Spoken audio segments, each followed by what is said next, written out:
Zee 24 तास एक पाऊल पुढे। शिवसेना खासदार आनंद परांजपे यांची खासदारकी धोक्यात आली आहे। परांजपेंची खासदारकी रद्द करण्याची याचिका शिवसेनेच्या वतीनं लोकसभाध्यक्ष मीरा कुमार यांच्याकडे दाखल करण्यात आली आहे। राष्ट्रवादी काँग्रेसच्या व्यासपीठावर उपस्थित राहून परांजपेंनी पक्षांतर बंदी कायद्याचं उल्लंघन केल्याचा दावा शिवसेनेकडून करण्यात आलाय।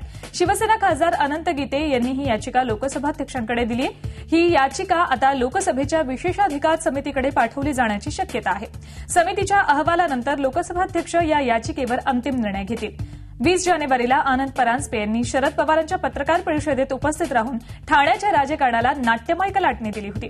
दरम्यान आपण पक्षविरोधात काहीही केलं नाही असं स्पष्ट करत आपल्यापर्यंत कोणतीही नोटीस आलेली नाही, पण नोटीस मिळाल्यानंतर योग्य ते कायदेशीर पाऊल उचलू असं खासदार आनंद परांजपे यांनी झी 24 तासशी फोनवरून बोलताना सांगितलंय।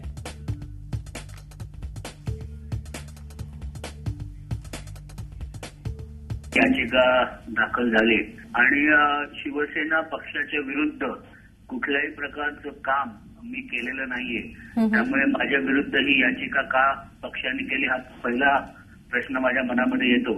आणि ज्या वेळेला स्पीकर कार्यालयातनं याबाबतची मला कॉपी मिळेल त्यावेळेला पुढचा विचार करीन, पण शिवसेना पक्षाच्या विरुद्ध किंवा पक्षाच्या विरुद्ध असलेही कुठलंही काम किंवा कृत्य मी केलेलं नाहीये।